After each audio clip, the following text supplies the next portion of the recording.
Dan ini salah satu sosok yang terwarisi oleh tipikal buruk Yahudi-Yahudi sebelumnya. Dan supaya tidak terkesan bahwa Utsman itu beraninya kalau cuma ada teman-teman di sampingnya, maka datang mereka kembali mengepung langsung tanpa bicara, tanpa apa-apa. Satu orang ini langsung mengeluarkan pedangnya, dia melakukan tebasan kepada Utsman bin Affan. Lalu Utsman mengatakan, inilah darah pertama yang menghadirkan pembunuhan. Diinjak langsung. Begitu diinjak, terhembuslah nafas yang terakhir dari sahabat Utsman bin Affan. Caranya persis seperti apa yang disampaikan oleh Nabi SAW. Abdullah bin Sabah. Awas, kita sedang berbicara sejarah ilmiah nih, dan tidak menyoal kalangan atau manapun, ya. Di kalau nanti ada yang keberatan, duduk kita diskusi dan kita buka fakta sejarahnya. Sepakat ya? Nah, lihat sini.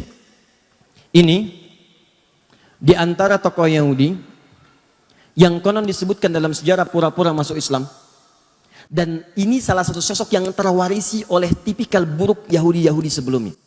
Padahal Nabi sudah obati itu. Aus Hazrat, saya persaudarakan, kata Nabi.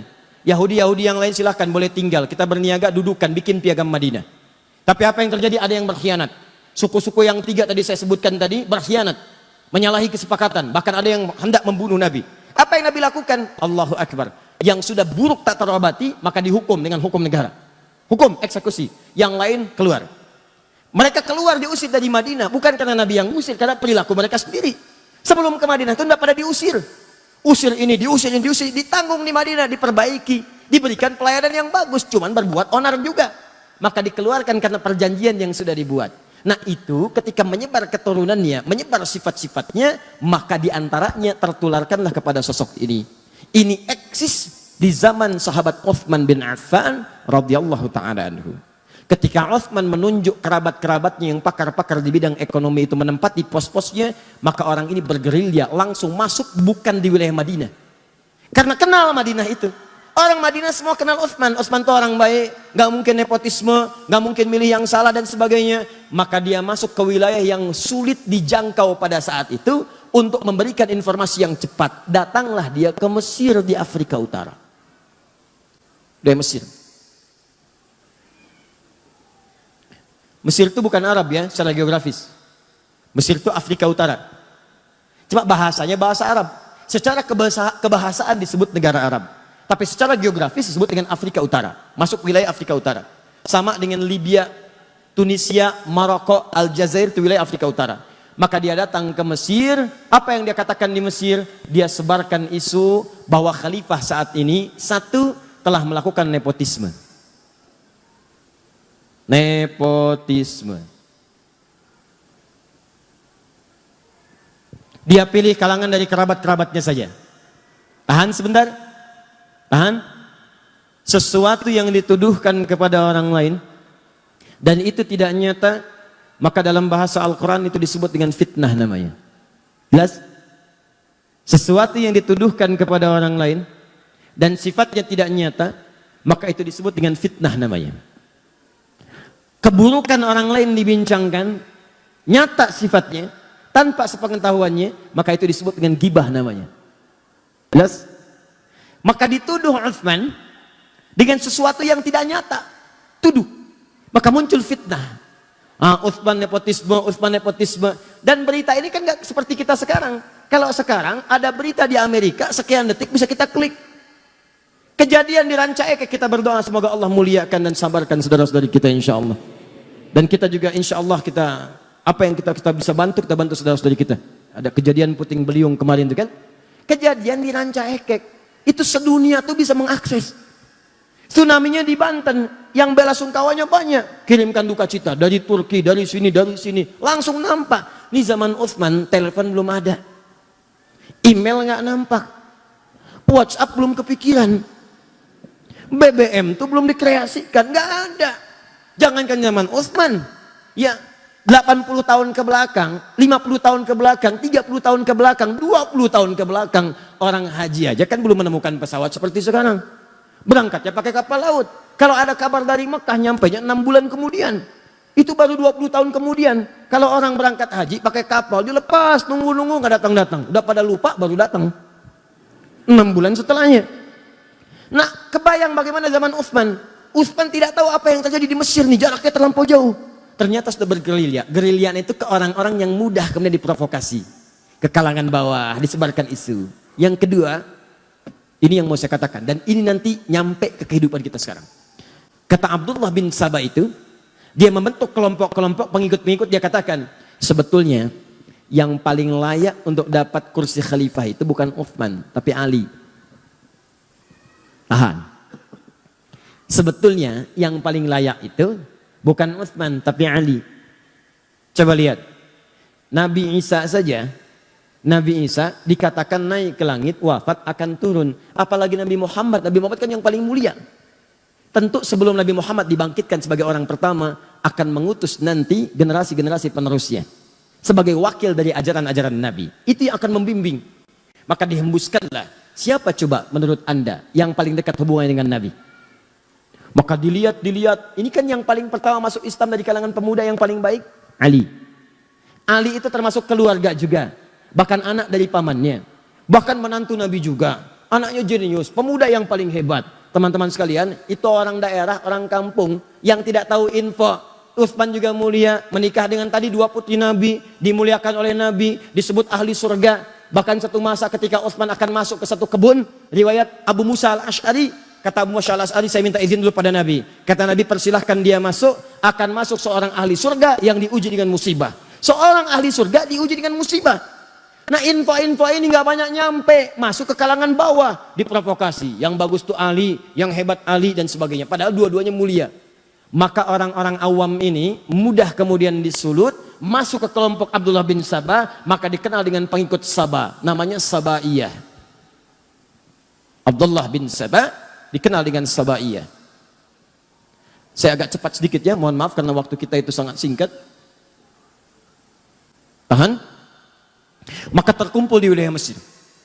Dia coba infiltrasi wilayah Madinah, begitu masuk mental.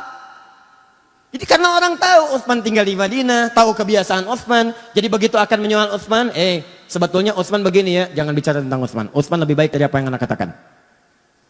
Utsman kok nempatkan saudaranya di situ? Utsman itu lebih paham, karena Utsman itu pakar di bidang ekonomi, dia tempatkan mungkin salah. Mental. Dia pergi ke daerah. Setelah itu apa yang terjadi? Setelah diprovokasi masanya makin banyak, maka Abdullah bin Sabah kemudian masuk dan mengatakan pada pengikutnya di wilayah Mesir itu, datanglah kalian kemudian ke kota Madinah. Sampaikan protes kalian. Kepung tulisannya Utsman. Datangi Utsman di sana. Maka mereka bergerombolan datang ke wilayah ini, datanglah ke Madinah. Ini yang datang ini bukan cuma datang. Ada yang bawa pedang, ada yang bawa pisau, ada yang bawa pentungan besi. Datang. Begitu intelijen menyampaikan kepada Utsman ada pergerakan dari wilayah Afrika Utara menuju ke sini. Apa isu yang dibawa? Mereka ingin minta penjelasan kepada Khalifah Utsman bin Affan. Kenapa mengangkat saudaranya begini. Apakah benar Ali paling utama dan sebagainya. Maka Utsman karena disebutkan kemudian Ali, nepotisme dan sebagainya, Utsman perintahkan Ali, kamu kasih penjelasan. Apa kata Ali? Saya katakan dari awal, ingat kata-kata saya?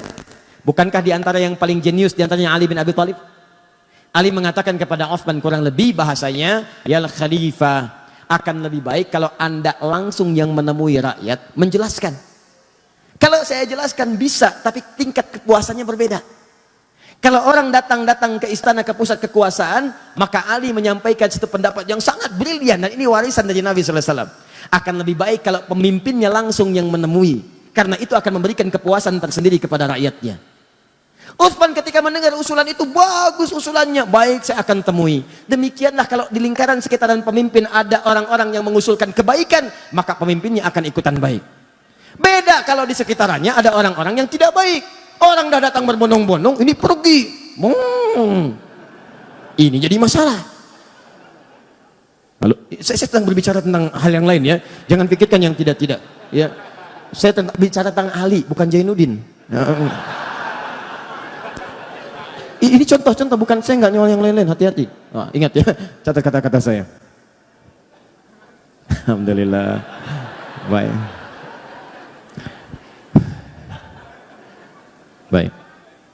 Alhamdulillah.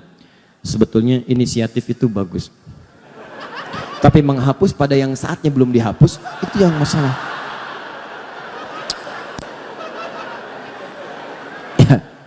Itu sampai jangkrik aja nyari mana tulisannya katanya. Ini jangkrik Mekah nih ada ke sini. Oh, lalat. Nih saya tulis lagi ya. Lihat nih. Quran, surat kedua, ayat 1. Kamu ada pindah dulu. Nah, lihat ini. Udah ya. Nah, oh, pindah langsung pergi. Ayo hapus lagi. Alhamdulillah. Sudah? Maka Uthman menerima usulan Ali bin Abi Thalib. Kemudian disampaikanlah, diterima itu semua. Ayo datang, terima dengan lembut. Kalau bahasa kita, kenapa kemari? Kami gak puas, marah tuh masa. Uthman tenang aja. Tenang aja. Marah ini itu. Itu gak ditahan tuh. Bawa pedang dibiarin, bawa pentungan dibiarin. Bahkan Uthman kasih pengumuman. Tidak boleh ada di antara semua keluarga saya, semua sahabat dan kerabat semuanya, yang kemudian menghunus pedangnya untuk melarang mereka. Menghunus pedangnya untuk bisa mencegah mereka. Biarkan mereka dengan pedangnya datang. Dan Uthman hadapi dengan kelembutan. Kembalikan ke sarungnya, kata Uthman. Maka Ali tidak mengeluarkan. Bahkan berkomentar, kalau saya ingin sekali jadi pembela Uthman pada saat itu. Tapi kalau saya keluarkan, maka saya jadi orang pertama yang bermaksiat pada pemimpin saya. Maka semua taat kepada pemimpinnya, sarungkan, masukkan kembali, biarkan mereka datang. Maka semua menunggu. Dan Uthman meminta, semua kerabat-kerabat yang ada dekat saya, pulang kalian ke rumah. Pulang. Karena yang akan diminta pertanggungjawaban saya oleh Allah, maka saya akan hadapi. Semua diminta pulang. Sebab Uthman ingin menunjukkan bahwa persoalan kebijakan ditanya, saya jelaskan sendiri. Dan supaya tidak terkesan bahwa Uthman itu beraninya kalau cuma ada teman-teman di sampingnya. Maka diminta pulang, tinggal keluarga intinya saya di istana. Datanglah orang-orang itu dengan jumlah yang sangat banyak, bahkan di riwayat disebutkan melebihi jumlah sahabat yang memang pada saat itu sudah ada di lingkarannya. Datang mereka, apa kata Uthman? Setiap ditanya, jawab. Setiap ditanya, jawab. Teman-teman, yang paling menarik, terpuaskanlah orang-orang ini dengan jawaban Uthman sampai mereka memutuskan untuk kembali ke Mesir. Tapi apa yang Anda tidak ketahui adalah, begitu Uthman melakukan dialog dengan masyarakat tadi, Abdullah bin Sabah mengintai apa yang dijawab oleh Uthman. Begitu melihat tanda-tanda orang-orang ini puas dengan jawaban Uthman, maka dia pergi lagi ke kerabat Uthman bernama Marwan bin Hakam. Dia sampaikan, ada orang-orang yang berniat memang mencelakai Uthman. Tuh lihat, datangnya aja bawa pedang. Datangnya bawa besi. Datangnya bawa pisau. Maka tolong kamu buatkan memo, dituliskan di kopnya, kop pemerintahan. Kop khusus untuk Uthman. Karena ini keluarga kerabat tidak tahu nih. Dan belum sempat klarifikasi ke Uthman, karena tempatnya berbeda. Datang cepat tuh. Marwan kerabat, orangnya baik juga. Maka apa yang terjadi? Dituliskan di situ. Perintahkan kepada gubernur Mesir, ketika mereka datang sampai sana, tolong hukum mereka, karena mereka berniat untuk mencelakai khalifah. Apa yang terjadi? Orang-orang ini kembali kemudian ke Mesir, dengan perasaan yang sudah puas dengan jawaban Uthman bin Affan. Tapi di perjalanan, mereka dibisikin lagi oleh Abdullah bin Sabah. Tahukah kalian buruknya Uthman bin Affan? Uthman itu beda dengan Ali. Uthman itu kalau di depan bilangnya A, di belakang bisa B. Kalau nggak percaya, kalian dititipin surat kan? Masa lihat. Oh ternyata ada satu kelihatan bawa surat. Begitu kelihatan, coba buka suratnya. Mungkin buruk untuk kalian. Begitu dibuka, terbukalah kemudian di situ perintah untuk mengeksekusi orang-orang ini karena mencoba untuk membunuh khalifah. Maka mereka marah. Dikira Uthman yang melakukan tipu daya. Maka datang mereka kembali mengepung langsung tanpa bicara, tanpa apa-apa. Uthman kamu penipu, Uthman kamu pembohong. Datang langsung merangsak, jumlahnya cukup banyak. Kembali ke istana. Begitu Uthman mendengar teriakan-teriakan itu, Uthman mengatakan, aku tidak pernah menulis itu. Kamu pembohong, kamu ini. Orang marah pak. Orang marah nggak dikasih Indomie juga akan berhenti marahnya. Oh ini itu. Bohong kamu, bohong ini, bohong itu. Tadi saya katakan dari awal, Uthman punya kebiasaan apa kalau sedang gelisah? Baca Al-Quran. Maka masuklah beliau kemudian ke ruangannya, baca Al-Quran. Apa yang dibaca sampai juga dengan ke Ali Imran ayat 173 dibaca, itu indah sekali maknanya. Sampai terus dibaca, ada yang menyebutkan riwayat bahwa beliau kemudian ketiduran, saat sedang tiduran bermimpi bertemu dengan Nabi SAW. Dengan Umar, dengan Abu Bakar As-Siddiq radhiyallahu ta'ala anhuma. Kata Rasulullah disampaikan, Abu Bakar menyampaikan, Umar menyampaikan. Terakhir kata Abu Bakar dan Umar, wahai sahabat mulia, kamu jangan dulu buka ya, nanti kamu bukanya bersama kita dengan Rasulullah SAW. Dalam keadaan puasa, sedang baca Al-Quran, bertemu bersama Nabi, Umar dengan Abu Bakar As-Siddiq radhiyallahu ta'ala anhuma. Apa yang terjadi? Kata Abu Bakar dengan Umar, kamu jangan dulu buka. Nanti bukanya bersama Rasulullah SAW. Maka terbangun dari situ, sedang baca Al-Quran, tiba-tiba tanpa diduga ada orang-orang yang masuk menerobos, datang lewat jendela. Ada datang lewat atas dan sebagainya. Ya, ada riwayat menyebutkan Ali yang mendengar situasi ada kekacauan langsung mengutus anaknya Hasan. Hasan Husain berangkat ke sana, lihat apa yang terjadi. Kalau situasi tidak bagus, tolong jaga Utsman. Apa yang terjadi? Begitu sudah sampai sana, didorong Hasan dengan Husain menjauh mereka. Saat ada keributan keluar itulah beberapa orang naik ke atas, ada yang naik ke atap, ada yang masuk lewat jendela. Maka mereka langsung mendobrak, langsung masuklah ke kamar Utsman bin Affan. Ada satu orang pertama dikisahkan diberikan julukan dengan Mautul Aswad. Ya, seburuk-buruknya orang yang selalu lekat dengan pembunuhan.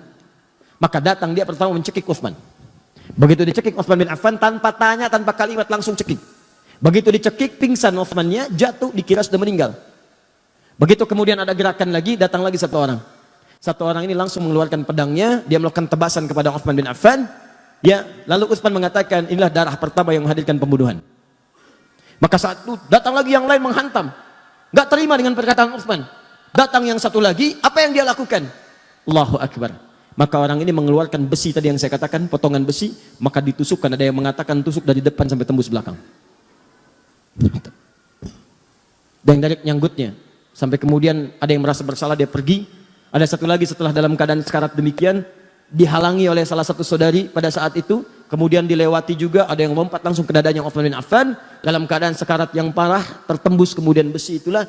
Satu orang kemudian mengakhiri, ya, ajalnya Utsman bin Affan. Tiba ajalnya dengan izin Allah, tapi caranya persis seperti apa yang disampaikan oleh Nabi SAW.